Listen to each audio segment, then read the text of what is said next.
Boa noite para todos. Eu vou ler o parágrafo anterior, porque está no meio do parágrafo, só para a gente situar. Vendo-me as expressões encomiásticas, Alexandre observou sorrindo. Porque ele viu o pessoal saindo da reunião, todos eles muito felizes, muito entusiasmados, né? Aí o Alexandre disse assim: não se impressione. O problema não é de entusiasmo, e sim de esforço perseverante. Não podemos dispensar as soluções vagarosas.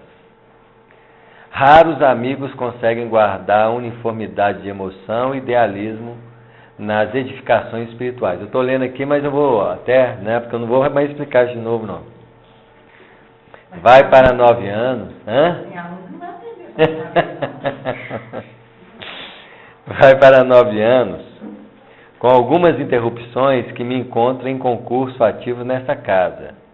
E mensalmente vejo desfilar aqui as promessas novas e os votos de serviço. Ao primeiro embate com as necessidades reais do trabalho, reduzido o número de companheiros permanecem fiel à própria consciência. Nas horas calmas, grandes louvores. Nos momentos difíceis, disfarçadas disseções a pretexto de incompreensão alheia. Sou forçado a dizer que, na maioria dos casos, nossos irmãos são prestativos e caridosos com o próximo, em se tratando das necessidades materiais, mas quase sempre continuam sendo menos bons para si mesmos, porque se esquecem da aplicação da luz evangélica à vida prática.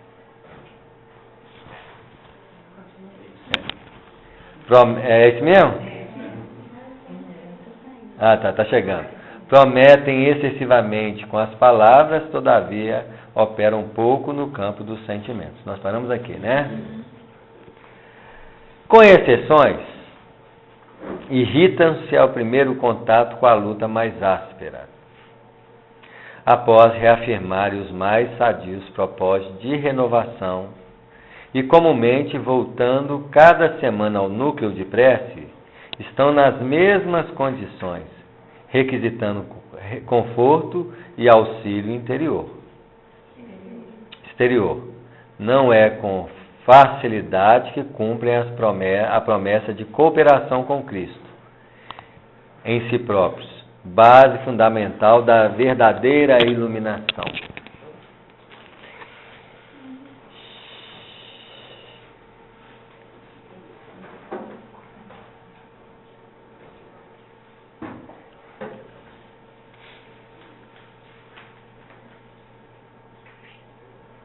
Nós começamos a entender que a reforma íntima, até então estabelecida por nós dentro da doutrina espírita, era fundamentada pela perspectiva da disciplina, em que nós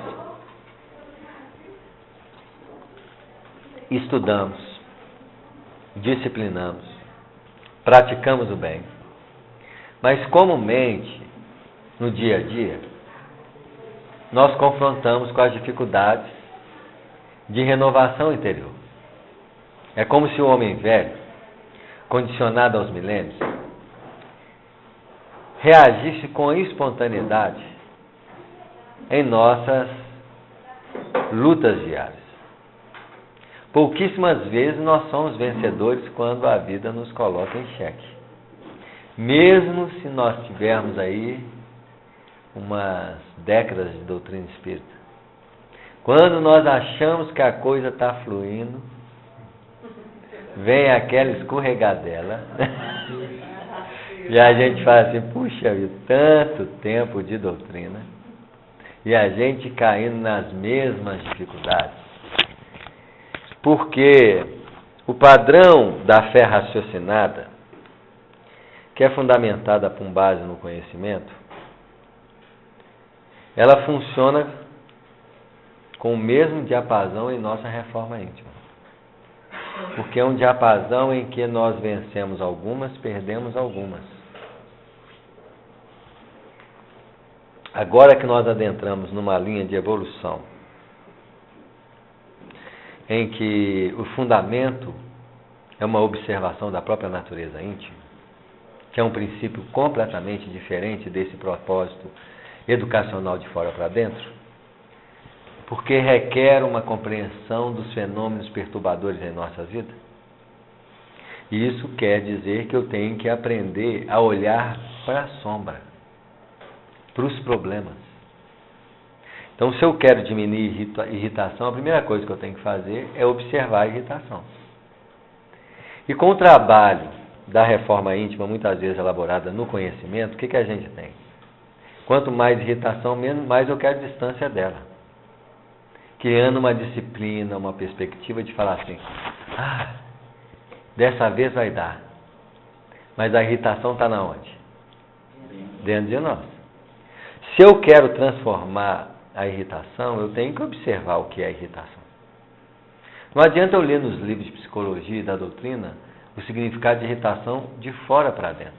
Sua compreensão nos ajuda? Ajuda a fazer palestra, a articular um movimento disciplinador, mas não faz com que nós tenhamos uma visão clara do que é irritação. Com o propósito do conhecimento de si mesmo, a mais importante expressão de entendimento é quando você fica irritado. Mas o problema é que quando alguém nos irrita, nós não olhamos para a irritação, nós olhamos para quem? Para a pessoa que nos irrita. E quanto mais eu olho para a pessoa que nos irrita, mais eu tenho o quê? Isso. E eu fico esperando para ver se os espíritos tiram a irritação de mim. Agora vocês me falam qual que é a máquina de tirar a irritação. Que não tem mágica. Nunca os espíritos vão tirar a nossa irritação, se eu não olhar para a irritação e compreender o seu estado de manifestação dentro de mim. Irritação, mágoa, tristeza, inveja, ciúmes, quantos estados íntimos representam a nossa obscuridade interior. E quando ele fala,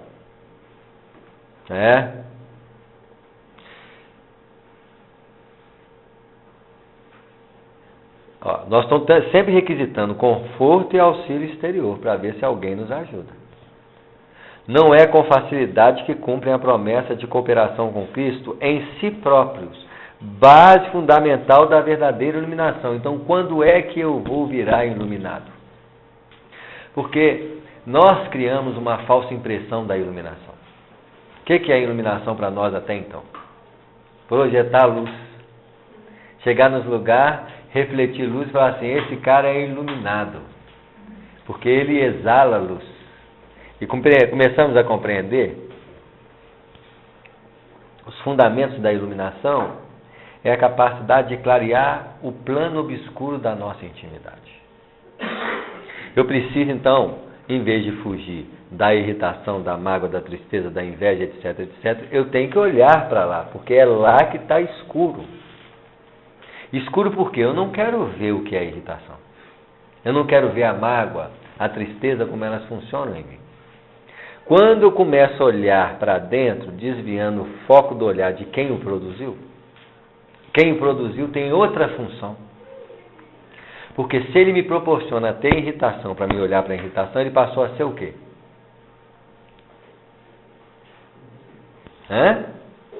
Então veja bem, eu tenho irritação à toa?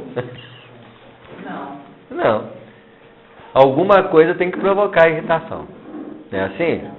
E se eu compreendo que quando alguém provoca irritação para mim, eu tenho que observar a irritação, o que a pessoa então passou a ser para mim? Um meio, um instrumento de crescimento. Aí eu entendo a fala da doutrina espírita que fala que a Terra é uma escola. Quando é que a Terra vai se transformar numa escola? Quando eu transformar a perspectiva perturbadora da vida no método de autoconhecimento. Que aí eu tenho que até agradecer o perturbador. A expressão do Cristo que diz, amai os vossos inimigos, está inserida nessa vertente.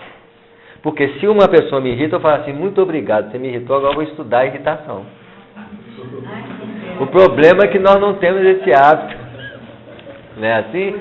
Porque o nosso hábito, ao se expressar em forma de irritação,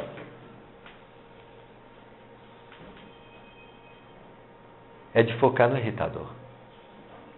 É de focar no problema que está fora. E não no problema. Porque a pessoa que nos irrita, ela não faz mal nenhum. Não é a pessoa que me irrita que me faz mal, é a irritação. Se eu sinto irritação, eu vou ter problemas com dor de cabeça, eu vou ter problema no intestino, eu vou ter problema... Fora a energia da irritação, que deve ser um choque daquele extraordinário em forma de energias, que deve fazer o que dentro de mim, perispiritualmente falando? Imagina os fios tudo juntando. Choque tremendo. Não é assim? Então, eu preciso compreender que o problema da irritação não está no agente que estimulou, mas no processo de irritação que produziu dentro de mim. Porque eu, sendo espírito e sendo fonte de criação, ao projetar a irritação fora de mim, eu sou um espírito criando um problema. E criando um problema para mim e para quem? Para o outro. Porque eu irritado, eu não só prejudico a mim mesmo, mas também começo a fazer o quê? Afetar a vida fora de mim. Então eu passo a ser um centro de criação perturbador. Uma fonte de perturbação. Então o que eu preciso fazer? Eu preciso desenvolver um deslocamento de percepção. Porque o nosso problema está exatamente aí. Quando alguém me irrita, eu não olho para mim, eu olho para fora. Então o problema é como desenvolver um olhar para dentro. Porque a educação da Terra ainda não permeou esse trabalho. Se eu, desde criança, meus pais me ensinassem a olhar para dentro, estava ótimo. Mas meus pais não sabem olhar para dentro, nem meus avós, e nem mesmo a geração que está na minha frente. Porque o futuro da educação, ela é fundamentada no processo de autopercepção. Os pais, os educadores, vão ensinar os seres, antes de querer saber sobre a matemática, a física e os problemas superficiais da vida, eles vão fundamentar a educação no propósito de autoconhecimento. Porque os seres humanos precisam mais lidar consigo mesmo com a vida do que expressar sabedoria superficial. Quantos de nós ficamos felizes com as notas dos nossos filhos na escola? Mas são verdadeiros agentes de perturbação interior. Desequilibrados em lidar com o outro, com os desafios da vida.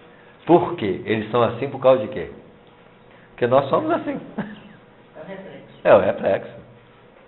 Nós ainda, quando nós começamos a dilatar uma consciência em nós, então tem uma expressão no Apocalipse que diz assim: e transpassará as nuvens, e todo olho enxergará. As nuvens é a representação da realidade material que enxerga apenas o superficial. Onde muitas vezes a gente observa os focos da existência para fora. Transpassar as nuvens é ter um olhar onde eu passo a enxergar a matriz da realidade da vida. Porque a nossa resposta em crescimento com a vida está na capacidade direta de observar o fenômeno da nossa produção a refletir o Criador. Na forma de relacionar no dia a dia. Porque a nossa vida, no seu caráter de expressão verdadeira, está diretamente ligada com a forma de relacionar com as pessoas e com a vida no dia a dia. É ali que eu deveria aprender a deslocar o olhar para quem? Porque o outro está apenas me proporcionando um processo de descoberta dos problemas que me envolvem. E quando falamos assim, no fundo, todos os detalhes desafiadores da vida estão apenas fazendo uma pergunta. E qual que é a pergunta? Quem você quer ser na vida? Porque se eu sou irritado, quem que eu quis ser? Irritação. Se eu sou magoado, quem que eu estou sendo? Mágoa. Então, no fundo, é como se um dia nós vamos chegar assim a compreender que todos os fenômenos da vida, eu posso optar em ser equilíbrio, em ser paz, em ser harmonia. Nós ainda não conseguimos fazer isso. E como que eu vou ser paz se eu sou perturbado? A paz demonstrada com perturbação é uma falsa paz. Por exemplo, todos nós estamos sentados aqui na reunião, qual que é a sensação interior? Isso, essa é a falsa paz. Essa chama-se Quietude. Ué. Porque a paz é imperturbável. A paz vai ser um estado do espírito quando nós estivermos em espírito, em que nada vai perturbar. É o mesmo estado da crucificação do Cristo. Nenhuma circunstância daquela perturbou Jesus. E se ele expressou alguma coisa em benefício de alguém, foi para educar. Não tem uma expressão que diz que quando Jesus estava andando, alguém deu um tapa no rosto dele? Se ele perguntou para o outro assim, por que você me bateu? É porque a pergunta era mais propiciadora ao desenvolvimento dele do que ele perguntar em si. Jesus não fez nada na perspectiva da vida que viesse a ter uma necessidade pessoal de expressão. Por que me abandonaste? O cálice. Tudo isso não era para ele. Era para quem? Para nós. Era uma forma didática de compreensão da nossa forma de viver a vida. Os caminhos do Gólgota, que representa a nossa subida em direção às expressões de sublimação espiritual. Tudo isso é um processo de desenvolvimento íntimo. Está claro isso, gente? Então, por enquanto, a iluminação verdadeira é quando eu compreendo os fenômenos perturbadores e vejo a matriz delas em mim. Então, se você me irritar aqui agora e eu conseguir ficar tranquilo, ficar em paz, aí é diferente a situação. Mas antes de você querer ficar em paz, você tem que olhar para a irritação. Então, imagina uma pessoa te irritando e você olhar para dentro. Aí você tem que ter até capacidade de ficar mais próximo da pessoa que está te irritando, porque eu preciso enxergar a irritação viva. Porque os fenômenos emocionais, eles não são teoria. Raiva, mágoa, tristeza, apesar de ter essas palavras, elas não são significativas quando se trata da realidade desses estados dentro de mim. Quando a gente fala de mágoa, se eu quero aprender sobre a mágoa, eu tenho que estudar a mágoa quando a mágoa está aqui. Porque eu posso estudar a mágoa do outro, mas se eu estudo a mágoa do outro na fala, nas expressões que ele fala, eu tenho um contato superficial com a mágoa. Por mais que ele determine, eu falo assim, a mágoa, a pessoa reage assim. Na mágoa faz assim. Quando é que eu vou aprender sobre mágoa? É quando eu estou com mágoa, porque o conteúdo da mágoa verdadeiro, ele não é simbólico. E isso, quando eu estou sentindo a mágoa, o sentir mágoa não é simbólico. A mágoa não é simbólica. A mágoa é uma manifestação emocional viva. E quando eu começo a compreender que eu preciso estudar o estado vivo da intimidade, eu estou começando a ler o Evangelho sem símbolo. Eu estou começando a ler os livros sagrados sem nenhum tipo de simbologia, porque até então a gente estuda o Evangelho interpretando a sua mensagem. E nós precisamos compreender que nós estamos entrando numa fase em que o estudo do Evangelho não vai ser mais interpretativo, mas vai ser sentido.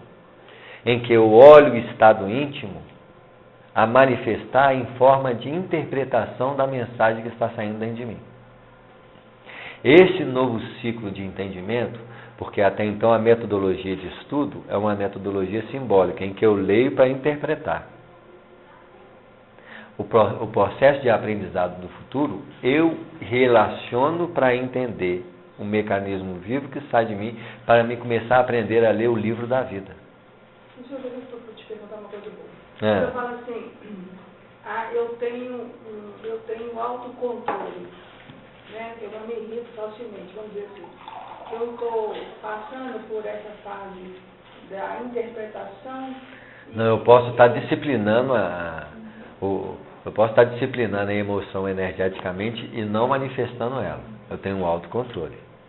Quando você estuda a mágoa, você não tem e eu tenho que entender que o autocontrole é a tentativa de controlar a própria mágoa. Está claro? Aí já pula, posso pular uma fase. Isso. Não é o ideal. Não. O ideal é você controlar você e deixar a mágoa energeticamente manifestar. Porque a mágoa não fica satisfeita, porque não é uma energia expressa. Já viu a gente com raiva? Aquela energia viva, bombardeante. Tá claro? Mas se você relaxa na raiva, A energia bombardeante essa continua aqui. Não é assim? Em nós é um pouco mais complicado porque ela não quer só o corpo. Se na evolução a raiva atuava no corpo do animal, no homem ele atua em 3 parâmetros. No corpo, no pensamento, que a própria raiva é emoção mental, e na fala. Então eu tenho o gesto, o pensamento e a fala. Eu tenho que compreender esse jogo completo. Porque alguém está me magoando, imagina, fazendo uma raiva. Aí eu estudo a raiva e falo assim, gente, como é que o fogo da raiva é forte? Então eu relaxo. Aí, como a raiva não ganhou o corpo, ela vai tentar o segundo subterfúgio, que é os pensamentos. Olha o que a pessoa está fazendo com você. Aí eu pergunto para a mente assim, o quê? O que ela está fazendo comigo? Aí a mente vai tentar te convencer. Ela está te diminuindo. Aí eu olho para mim assim e falo assim, eu estou do mesmo tamanho. Pelo menos fisicamente, eu estou tentando entender o que a mente está falando de diminuir. Tá claro? A mente assim, ela está te diminuindo. Como? Porque quando eu estou com raiva, ela fala assim, ela está diminuindo, então eu vou acabar com ele. Porque eu aceitei a interpretação da raiva de diminuição. Aí fala assim, mas está te diminuindo perante os outros. Perante os outros, como que está me diminuindo? Aí você começa a ver que a engrenagem da mente é falsa. Porque ela tira conclusões precipitadas com base numa emoção mal compreendida. Em que você é hipnotizado por ela, porque acha que você é ela, e aceita a sugestão dela. Que não é real. Não, porque quando você aprofunda na obscuridade dessa... Porque é tudo obscuro. Ela está diminuindo, é mesmo, vou acabar com você, porque você está me diminuindo. Você entrou num jogo que é falso. Quando você faz luz sobre isso, você faz o quê? Gente, olha, a mente está mentindo. Está me diminuindo como? Eu estou tentando defender uma perspectiva de aceitação do outro, sendo que o outro me aceitar, não aceitar, vai alterar o que na minha vida? Então o que ela está fazendo não tem nenhum caráter de realidade na minha modificação interior. É como se você fizesse uma luz sobre a obscuridade que tentou me dominar, e naquele momento em que você vê com claridade, você se liberta daquele facho de ignorância. E você começa a compreender que o agressor não tem culpa de nada. Era a raiva, na defesa da minha personalidade, que tenta entender como diminuição ou não aceitação do meu ser, que está fazendo o problema. O que a pessoa está falando, não tem valor o quê? Nenhum. Então, essa claridade fez luz sobre a sombra. E a sombra, que tinha uma forma poderosa de me dominar, passa a não ter essa força. Isso é iluminação. E quando você ilumina os pontos obscuros da sua força interior, que até então agia sobre a minha inconsciência, que é sombra, eu não via porque eu estava olhando para quem estava provocando, em vez de olhar e acender a luz do quarto, e olhar as forças e o jogo que ela quer conduzir. Então aí você começa a entender assim, eu preciso de muita gente fazendo irritação em mim para me colocar claridade sobre todos os aspectos da irritação. Só que o que vai acontecer? Cada vez que você ilumina o quadro da irritação, menos irritação você entra, porque você não entra no jogo da irritação. Você então destrói a fonte irritadora.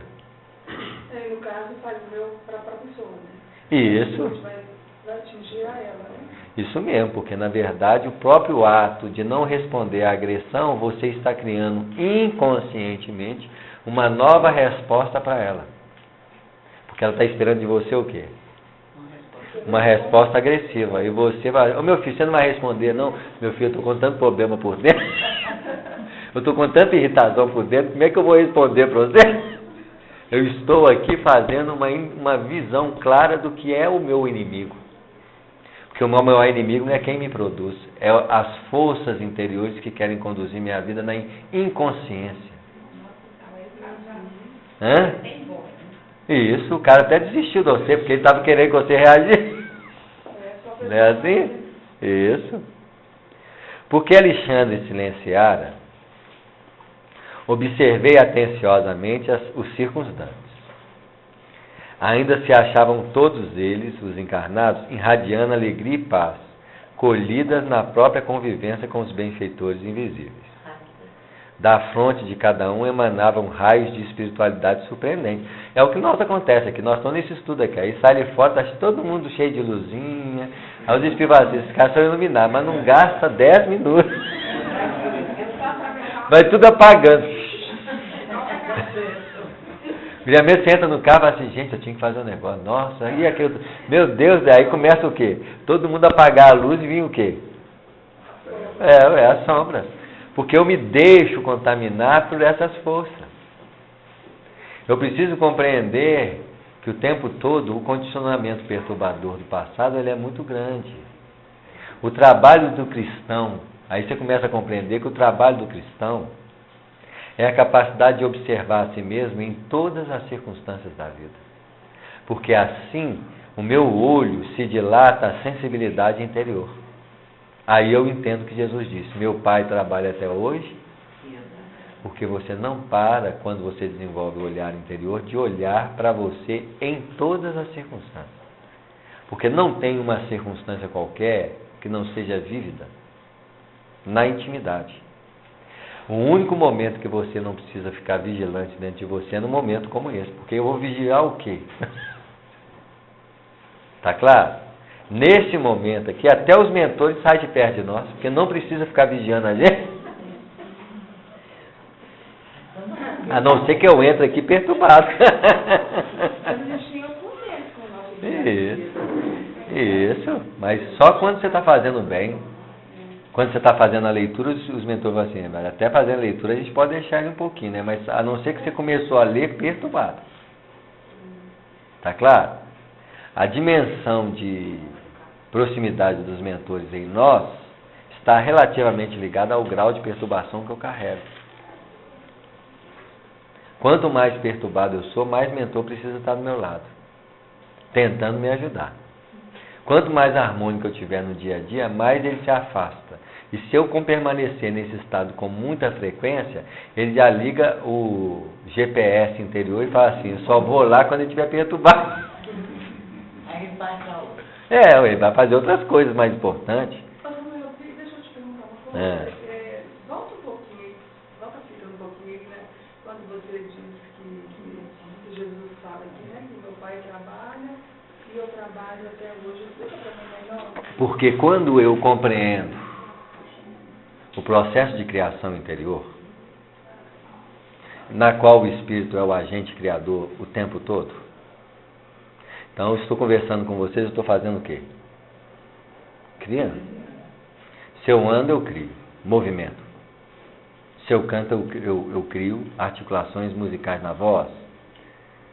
Só que o nosso processo de criação, no dia a dia, é inconsciente. Se eu estou dirigindo, não estou vendo o que eu estou fazendo. Se eu estou conversando com alguém, se eu estou no jogo eu perco essa sensibilidade íntima de observar o que está acontecendo dentro de mim.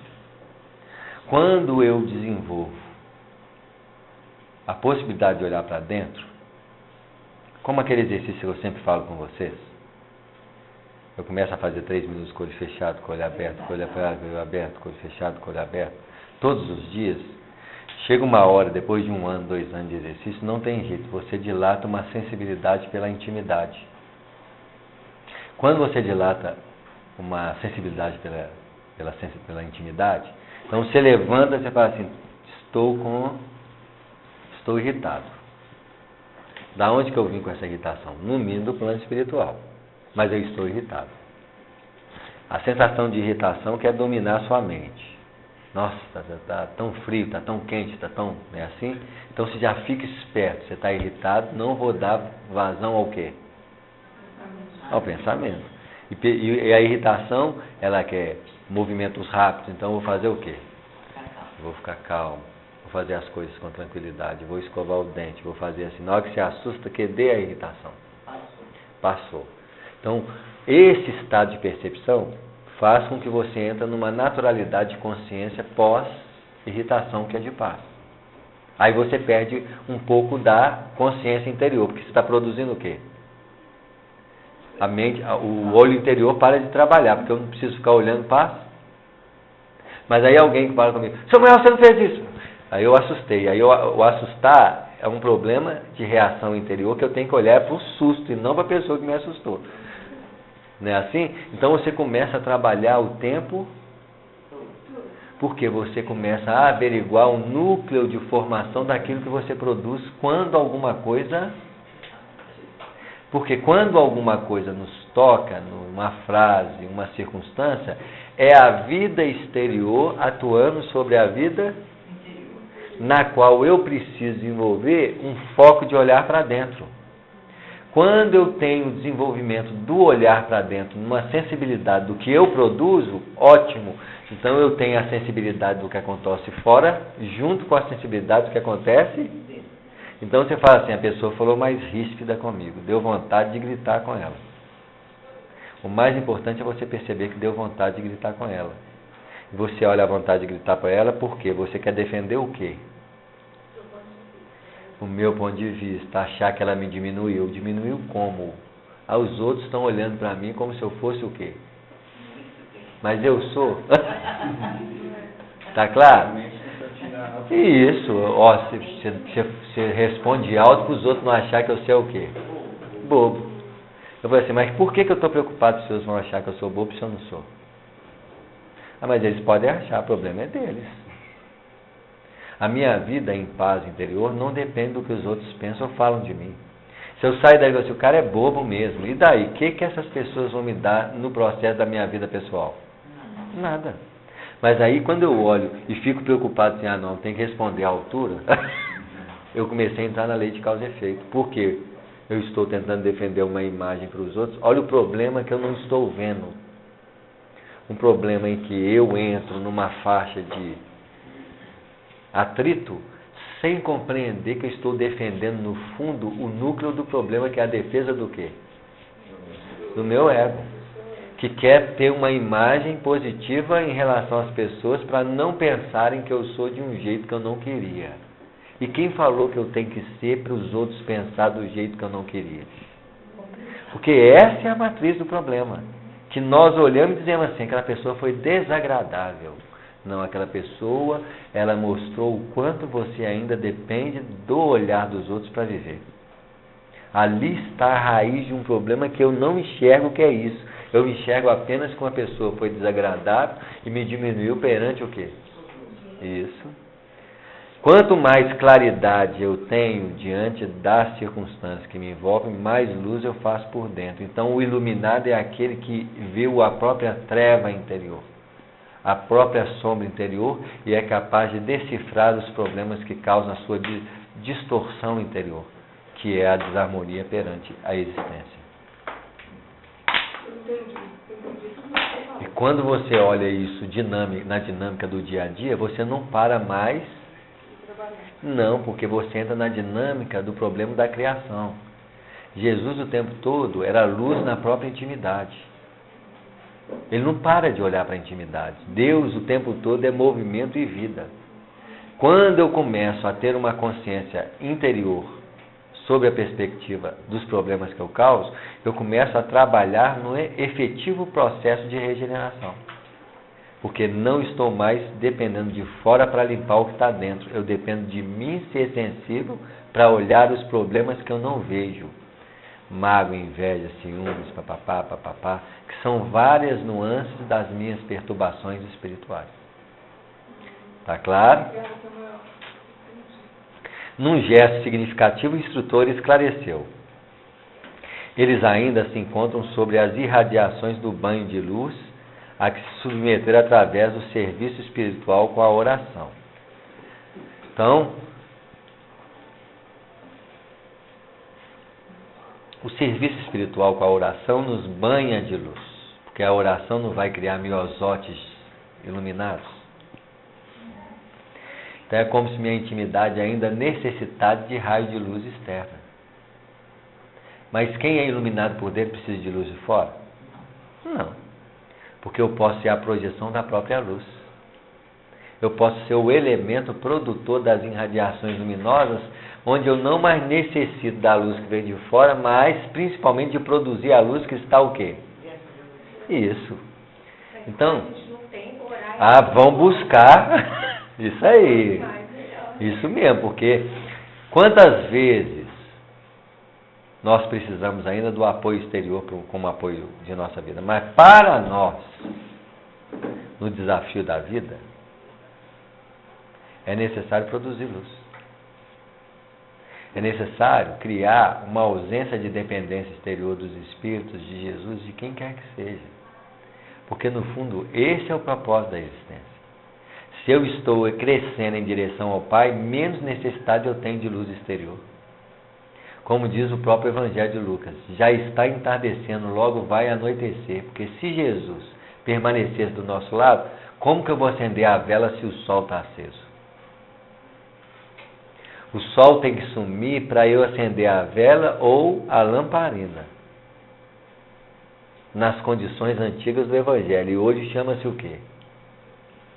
Lâmpada de LED.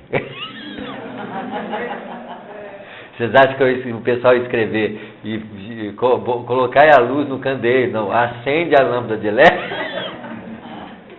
Não é assim? Você vê.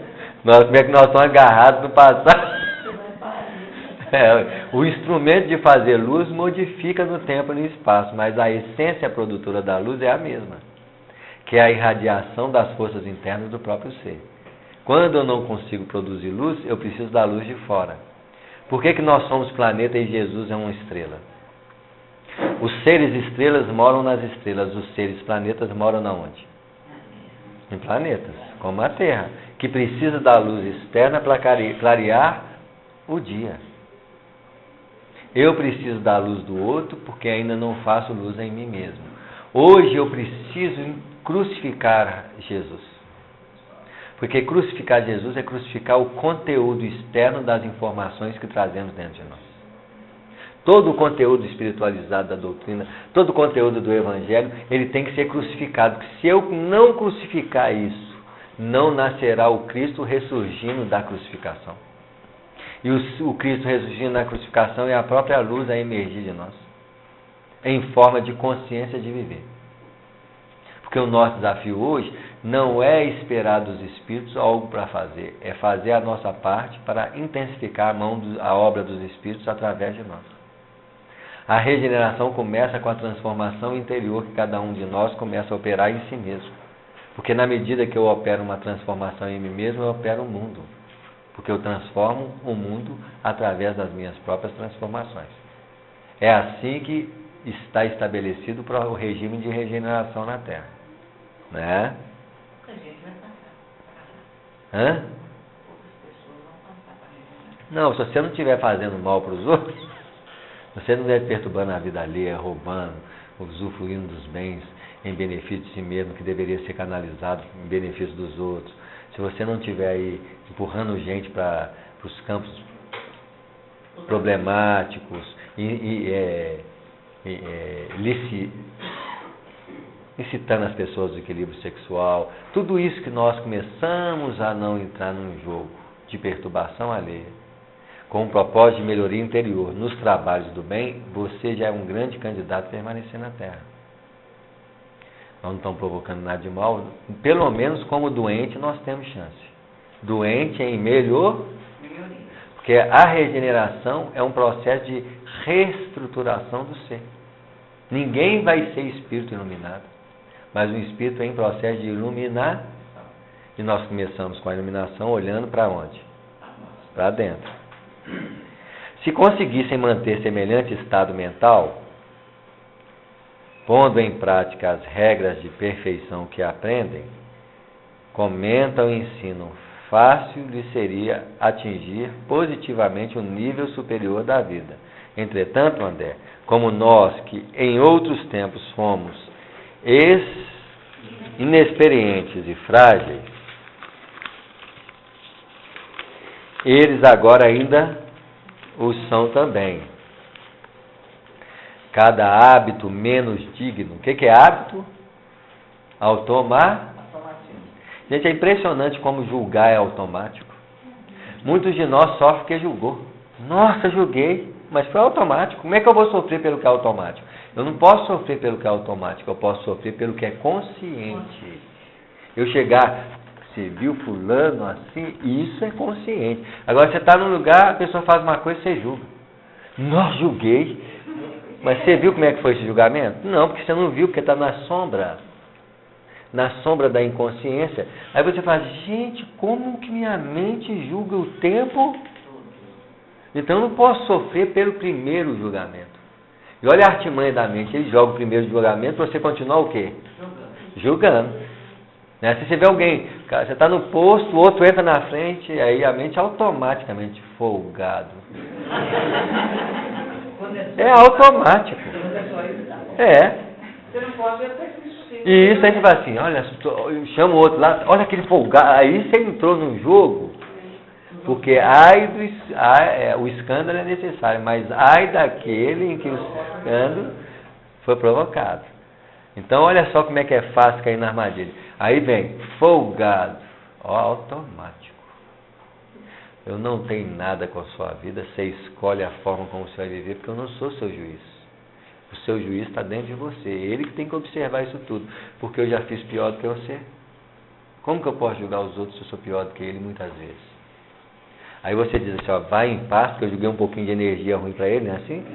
Quando você julgou? Então você compensa, vai em paz. Eu tenho que ficar de olho quando eu furo isso, porque o problema aí é comigo. Eu não tenho nada com os problemas alheios, porque muita gente fala assim, você é passivo e não está fazendo o que tem que fazer. Eu estou sim, porque eu estou enfrentando a fila, e enfrentar a fila já é uma forma de você dar um melhor exemplo educativo. Tá claro? Muitas vezes a passividade é você estar isento de... Não, deixa eu fugir, porque eu não quero dar nem palpite nessa não. Não, primeira coisa, seja exemplo. Observe claramente a sua postura nesse sentido, de forma natural, sem a menor constrangimento de julgamento ao comportamento alheio, porque eu não tenho autoridade moral para julgar o quê? Ninguém. Por isso que Jesus disse, não julgueis para não ser julgados, porque o julgamento é claridade de que quando eu julgo, vou ser julgado, porque eu estou julgando. Vocês acham que Jesus julgou alguém? Porque ele não julga nem a si mesmo. Ele não tem um caráter de julgamento. Quem tem caráter de julgamento é quem precisa da justiça. O amor ultrapassa as linhas da justiça, porque ele não julga. A ninguém julga, ele fala para a mulher que iria ser apedrejada. Não sou seu juiz, a ninguém julgo. Já era a fase em que eu julgava as pessoas. Já viu como é que nós olhamos o que o vizinho está fazendo, o que o outro está fazendo, o que esse Beltrano... Gente, é como se fosse um diretório de justiça ligado o tempo todo. Com tribunal, com defensor, com... Não é assim?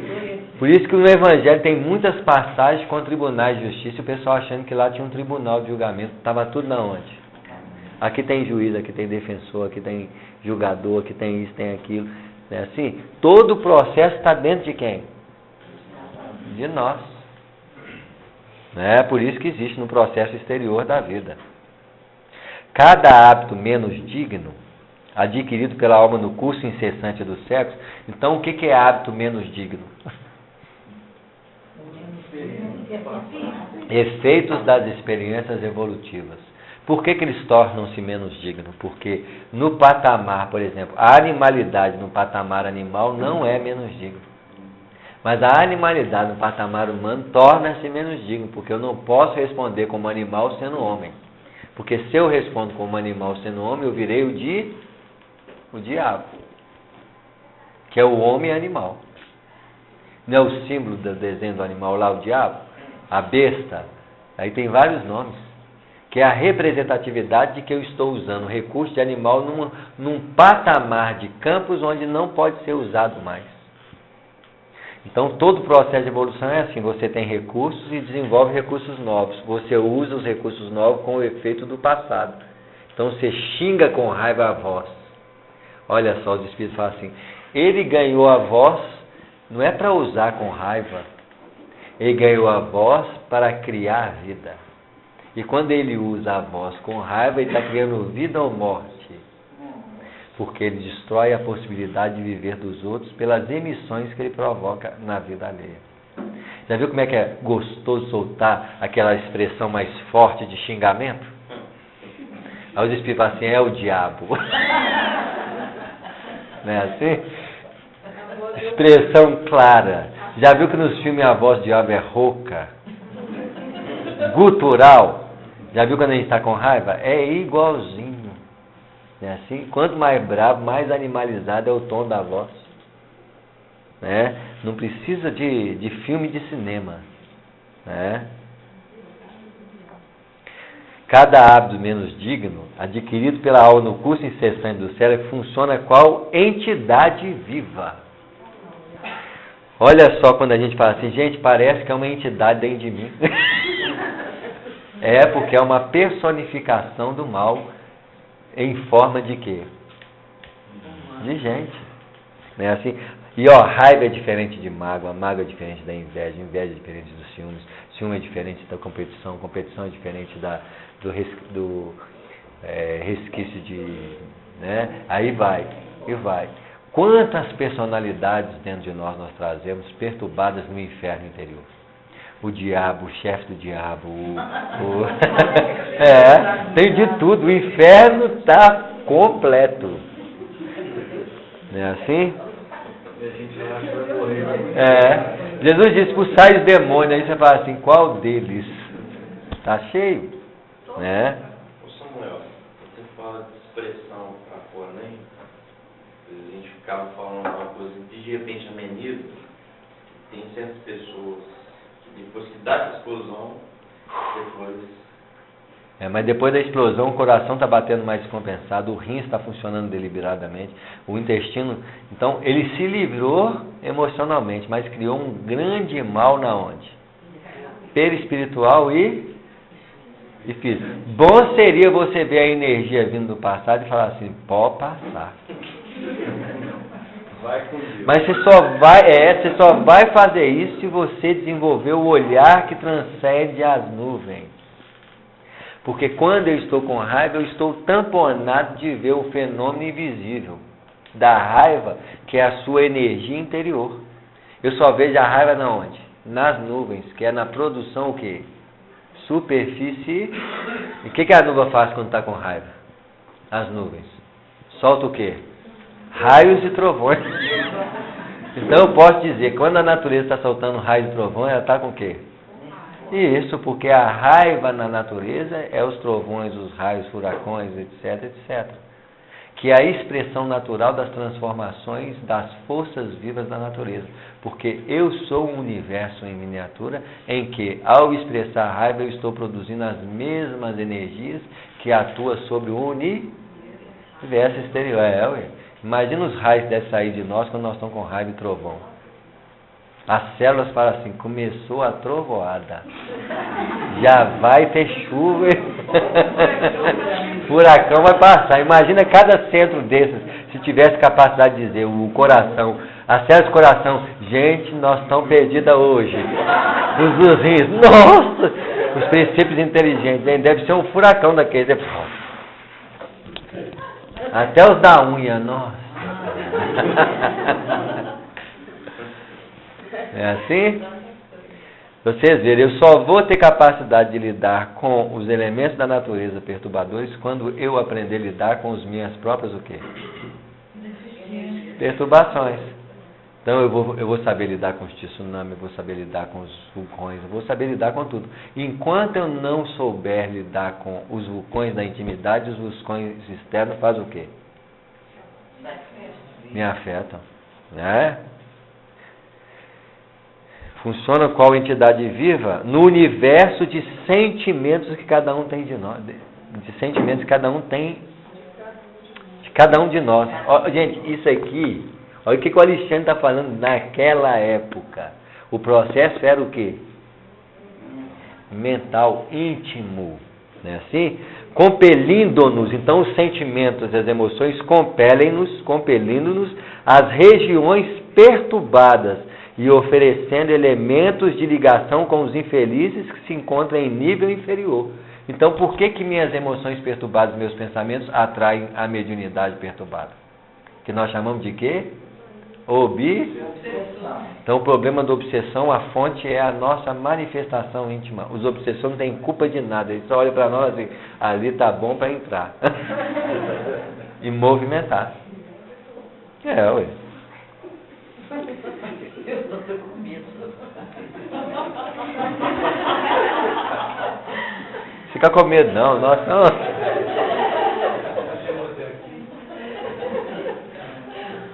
Olha que interessante, né?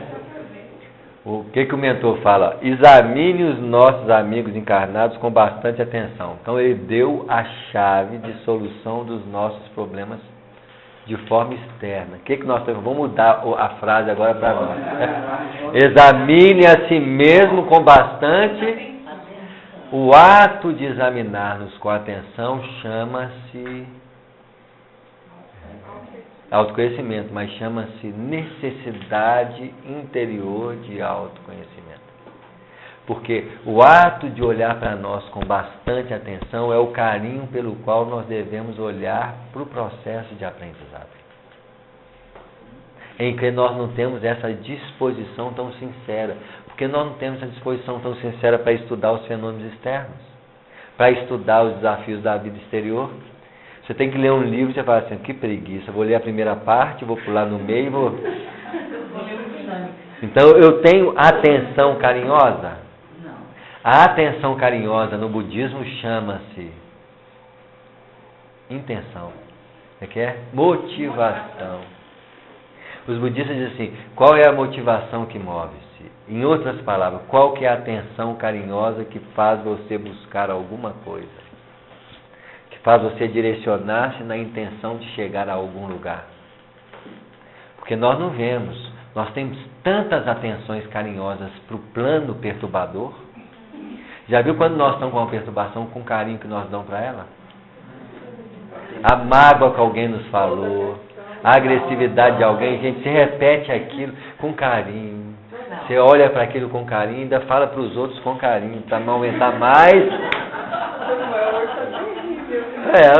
Não é assim que nós fazemos? Isso. Nós estamos decifrando a forma de nós o quê? Com o qual nós vivemos. Não dá para fingir superioridade com perturbação viva. Não é assim? Já viu quando nós entramos no centro, parece até espírito elevado. Você só não pode pisar no quê? É isso, porque na hora que pisa no carro, sai o bicho. Não é assim? Por isso que é tão importante a meditação, até dentro do budismo. Isso. A meditação é aquele momento que você tem para... Você vê, você tem que observar a si mesmo e compreender o funcionamento da intimidade. Imagina o estado meditativo. O que é um estado meditativo? Se não o trabalhar, meu pai trabalha até hoje e eu trabalho também, é quando você faz da sua vida um estado de percepção interior, em qualquer o quê? Situação. Porque a situação do relacionamento humano era propiciadora aos processos perturbadores. Como eu costumo fazer a percepção na meditação, eu saio da meditação, usufruo o efeito da meditação, mas logo eu estou o quê? Perturbado de novo.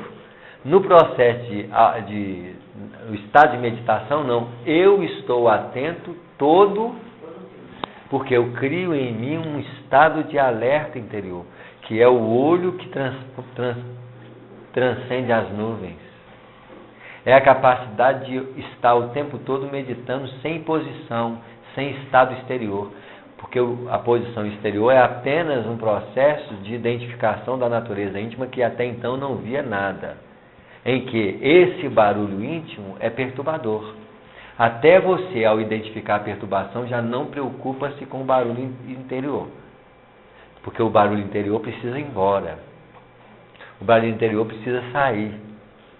Quando o barulho interior não te perturba, o barulho exterior já também não te perturba. Porque o barulho interior...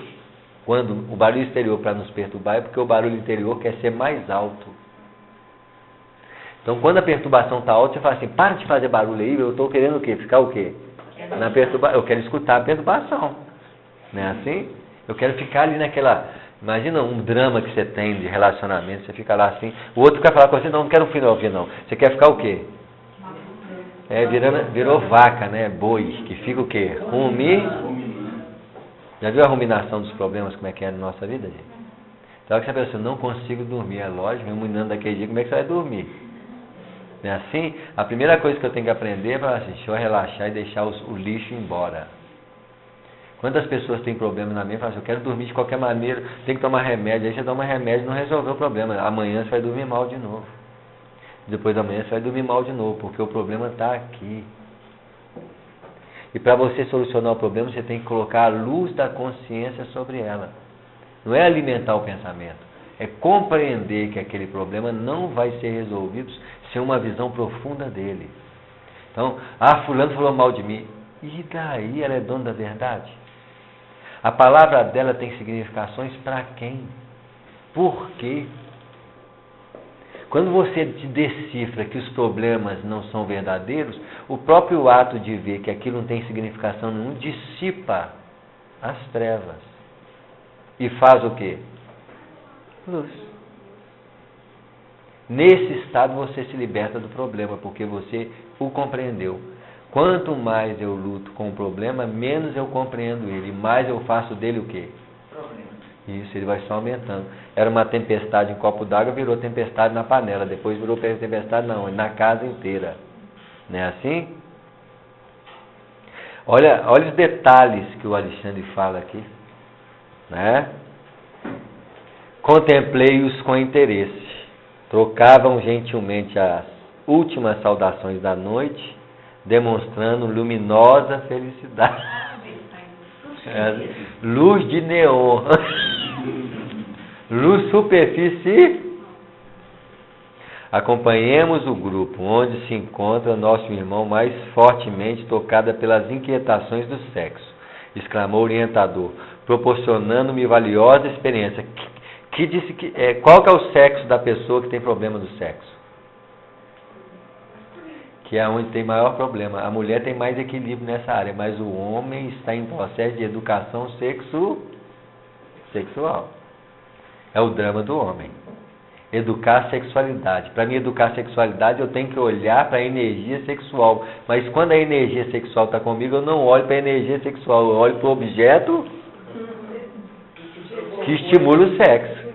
Isso, então, ao olhar para o processo que estimula o sexo, a energia sexual assim, ele não está me vendo, vou crescer à vontade.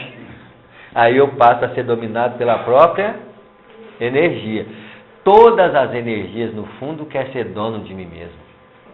O reino dos céus, diz Jesus, não vem com aparências exteriores, porque o reino dos céus é a capacidade de domínio interior. Onde as energias vêm e falam assim, vou dominar você. Pode tentar. Pode tentar. Imagina quando você vê uma cena sexual no filme e estimula a sua sexualidade. Aí você, em vez de olhar para o filme, nesse momento, você olha para onde? Para a energia sexual, que precisa de um caminho produtor para elastizar as suas energias.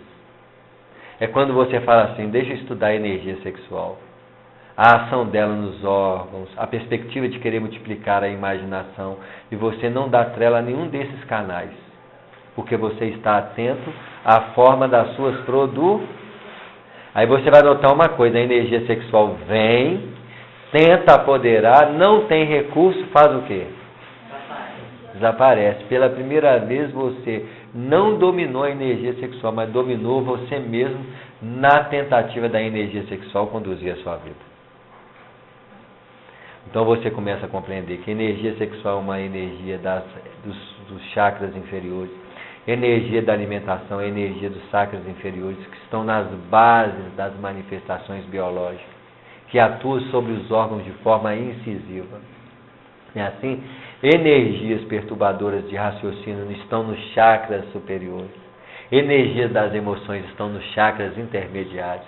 Então você começa a observar que quanto mais elevado o chakra, menos você tem acesso às suas forças.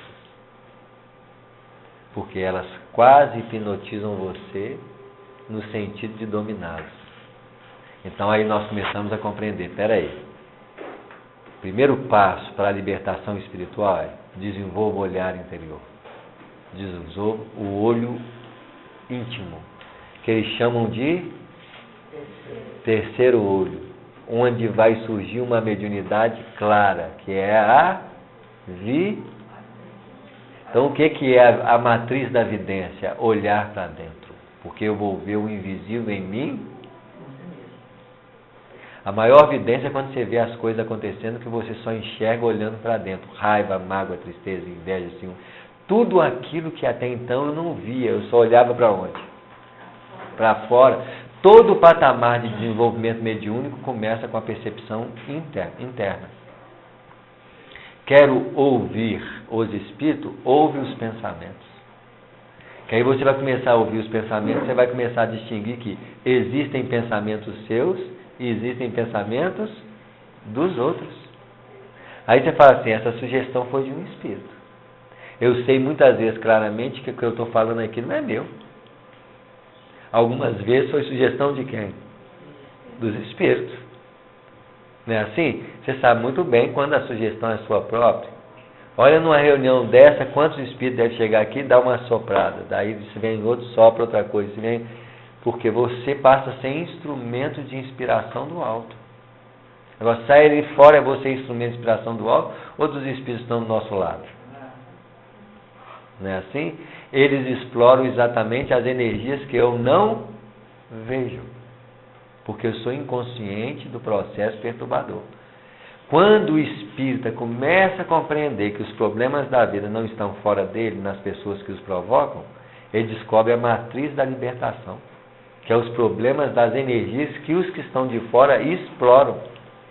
Aí ele começa a perceber a matriz dos problemas e começa a entender que se eu não escutar a raiva, espírito raivoso nenhum vai ter acesso sobre mim. Se eu não escuto a energia sexual, o espírito explorador do sexo não vai ter acesso sobre mim. Se eu domino a capacidade de alimentar, o espírito explorador da alimentação não vai ter acesso sobre mim. Então o reino dos céus começa com a capacidade interior de ver a essência. No livro dos Espíritos, nas questões que falam do domínio próprio, tem uma questão que diz assim: até quando os espíritos tentará dominar o homem? Resposta: até quando ele tiver domínio de si mesmo. Porque quando ele fizer isso, os espíritos não conseguirão influenciá-lo. Se eu olho para mim e começo a ver a matriz dos problemas, se é o pensamento, se é a emoção, ao você deixar aquela emoção sair, o espírito fica frustrado. Não consigo pegar ele mais, porque toda hora que eu vou pegar na emoção, ele deixa a emoção o quê? Ir embora. Como que eu vou assediar ele? Se o pensamento fala assim com ele, vai lá e briga, e você fala assim, não, mente. Ao falar não para a mente, eu não estou falando não para a mente, eu estou falando para a mente com um tantão de quem? De espírito que queria ver o fogo pegar. Se pegar fogo, vai lá e briga, juntinho com a mente. Eu não sei se é minha mente ou se é os espíritos. Agora, se você não escuta nenhum dos dois, os espíritos falam assim, mas não escuta mais eu não. Porque eu também não escuto quem? A mente. Eu tenho que duvidar do que minha mente pede. O cara me fechou. Fechou você, mente, porque eu continuo dirigindo do mesmo jeito. A mente que se sentiu diminuída quando alguém fechou, diminuído por quê? Eu não gosto que ninguém seja superior a mim. Isso é o quê? Vaidade. Isso. Por que eu tenho que escutar a vaidade? O cara me fechou, ele ganhou o quê? Não sei. O que uma pessoa que me fecha ganha? Ganha o quê, gente? Nada. Mas para nós é uma ofensa. Ofensa do quê? Do orgulho. Ele não pode passar na minha frente. Nós sempre competimos no reino animal, já viu? Nós sempre competimos. Então, em primeiro lugar, então ainda nós temos a competição no reino humano, que é as Olimpíadas, que é o campeonato de futebol. Nós sempre estamos tentando, só tentando, já é um grande passo, que antes nós competimos muita coisa até a morte, né? Assim, hoje nós competimos, sentimos raiva, amenizamos um pouco. Amanhã não tem mais competição, porque eu vou ficar atento ao estado de competição. Porque aí eu vejo a competição quando ela nasce de mim. A matriz da competição é uma matriz animal que quer fazer-me melhor do que o outro, não sei melhor de quê. Já viu corrida de sinal? Passou na minha frente, vai chegar primeiro, na onde? No sinal, porque ele vira lá na frente, eu viro lá na... Ganhou um sinal. Qual que é o prêmio? Qual que é o prêmio, gente? Tem alguém que chegou lá, ganhou o prêmio aqui, ó. Não sei o que é isso. Isso mesmo, muitas vezes ganha uma batida de despesa, né, assim, trabalho, ficar lá agarrado, né, assim, olha o tanto de coisa que é burra dentro de nós, gente, porque é burra. Burra é porque é expressão animal, não é o burrinho, não, que é burrinho é inteligente. É assim? O rapaz, em companhia a uma senhora idosa e uma jovem, que logo percebi serem sua mãe e irmã, punham-se de regresso ao lar. Movimentemo-nos seguindo-os de perto. Alguns metros além do recinto onde se reuniam os companheiros de luta, o ambiente geral da via pública tornara-se ainda mais pesado. Então já tem um efeito natural, psicosfera do mundo ali fora.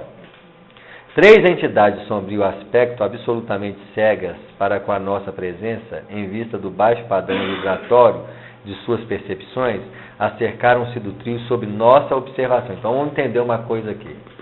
Se eles não enxergam eles e são desencarnados, existem 3 planos diferentes ali. Do encarnado que não vê o desencarnado pesado e do encarnado pesado que não vê o quê? Então a realidade do André Luiz e dos mentores para eles é um plano espiritual super, tanto quanto para o encarnado. A proporção é a mesma, em padrões de percepções extrafísicas. Porque os espíritos encarnados perturbados, eles não estão vendo um plano, é a mesma coisa. Vocês verem a relatividade da realidade espiritual. Não é assim?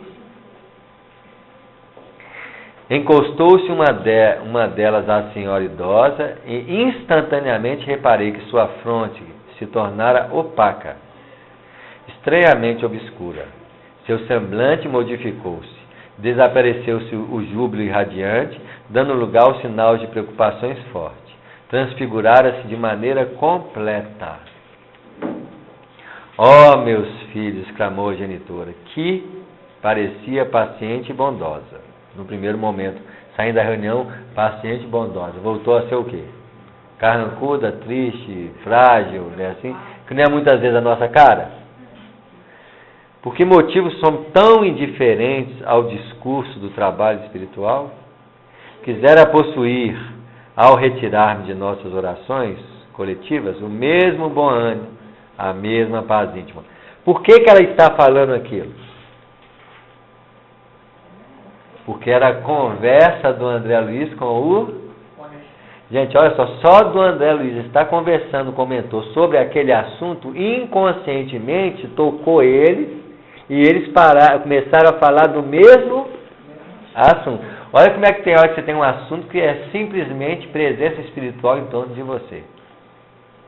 Como é que os estímulos da vida são múltiplos, né? Isso, porém, não acontece. Ao retomar o caminho da luta prática, sinto que a essência das preleções evangélicas persevera tanto dentro de mim, mas de modo vago, sem aquela nitidez dos primeiros minutos. Esforço-me sinceramente para manter a continuação do mesmo estado d'alma. Entretanto, algo me falta que eu não sei definir com precisão. Não é a nossa realidade? Nossa Senhora, eu queria ter aquela mesma posição de trabalho, mas chega ali, gente, como é que cai o padrão? Não é a mesma coisa? Né? E nós sabemos falar o que é? Agora nós já sabemos. Um dos fenômenos que afeta a nossa produção mental é o quê? O ambiente comum da mente humana. Segundo, a predisposição íntima do que desse ambiente retratar o quê? O meu próprio ambiente o quê? Íntimo. Alimentados pelo quê? Pelas forças que caracterizam esse ambiente. Desânimo, preguiça, má vontade, reclamação, negatividade. Esse ambiente psíquico é o mesmo estado vibratório que alimenta o quê? A psicosfera do planeta, né? Nesse momento, as duas outras entidades que ainda se mantinham distanciadas agarraram-se comodamente os braços do rapaz. Então tinha 3 entidades, uma agarrou na mãe e 2 agarraram no rapaz. A única que não foi envolvida por entidades inferiores foi quem? A jovem de 15 anos que frequentara a reunião com eles. Por quê? Porque ainda muito nova, não teve os embates da vida, as decepções amorosas, os apelos do ganho, as perspectivas do desconforto, das lutas. Nesse momento ainda ela mantinha não só o padrão vibratório da reunião, como mantinha um padrão vibratório do processo não é assim? Hoje você olha para nós, 52 anos, quantas lutas nós passamos e já destrambelhamos na nossa vida. Quantas vezes nós já entramos num patamar de reclamação contínua. Quantas vezes nós já não tivemos lutas e falamos assim, não vou conseguir, difícil, não é assim? Esses estados fixados em nós criam uma predisposição perturbadora na nossa vida, na qual nós sustentamos como entidades próprias dentro de nós. Não é assim? 5 minutos, vamos pegar mais um parágrafo. Embaciou-lhe a claridade mental e 2 rugas de aflição e desalento o fincaram-lhe nas faces, que perderam aquele halo de alegria luminosa e confiante. Foi então que ele respondeu em voz pousada e triste. É verdade. Olha, gente, e uma fala... A expressão de uma logo tocou o outro. Gente, como é que nós multiplicamos? Porque a gente não compreende que doença interior é transmitida. Se doença física é mais difícil de transmissão, mas ainda tem doenças que é fácil transmitir, ó, pessimismo, negatividade, malquerença, falar mal dos outros. Gente, como que é fácil pegar? É só comer. Já viu quando você chega em casa, você faz uma fofoca, rapidinho o outro começa a fazer uma fofoca e no instantinho a mesa fica fofoqueira? É contágio na certa. E nós espíritas, como que caímos nessa com facilidade? Nós não somos vigilantes. A gente começou as fofocas. Se eu ficar caladinho, porque eu tenho tendência, é fácil. Não, mas eu vou aqui. É assim? Se a gente só estiver contando alguma coisa que a gente estou sabendo, isso é fofoca? Depende. De malefício ou benefício? Não, quer dizer, a pessoa que... Isso responde. Não, a pessoa falou uma coisa triste, a gente chega em casa e passa aquela coisa. Isso, eu estou transmitindo o quê? Fofoca negativa de tristeza. É assim? É interessante, a minha esposa, ela pensa 2 vezes a gente dar uma notícia para ela. Tem hora que ela expressa, resolve, ninguém nem sabe o que aconteceu. Já viu como é que nós somos rápidos para transmitir perturbação para os outros? Alguém vai para o hospital. Você pensa assim, já vou espalhar para todo mundo. Não é assim? Primeiro, gente, vê a circunstância que está acontecendo. Porque ela pode ir para o hospital e sair e aí nem sequer ficar. Você nem criou expressão de preocupação nos outros. Mas não, nós adoramos transmitir más notícias para os outros. Deixa eu dar uma notícia boa? Pode dar. Então, assim, dessa semana passada, né? Você sentiu minha falta? Sentimos? Eu fiquei muito feliz e até queria compartilhar isso com vocês, que nasceu mais um netinho. Beleza. E ele meu filho há muito tempo vinha tentando com a esposa dele, né? Tiveram que fazer inseminação artificial, inclusive. Você vê, né? Graças a Deus deu tudo certo, né? Ele nasceu super saudável. Tá vendo aí, ó? E nós explicamos o nascimento de Jesus, a inseminação artificial. Então, A ciência hoje explica. Eles estão muito felizes, a família toda feliz. E eu queria compartilhar isso com vocês. Muito bem, que bacana. Assim?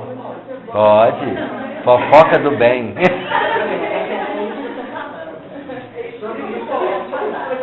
Aí, ué. Tem que compartilhar a fofoca do bem sempre.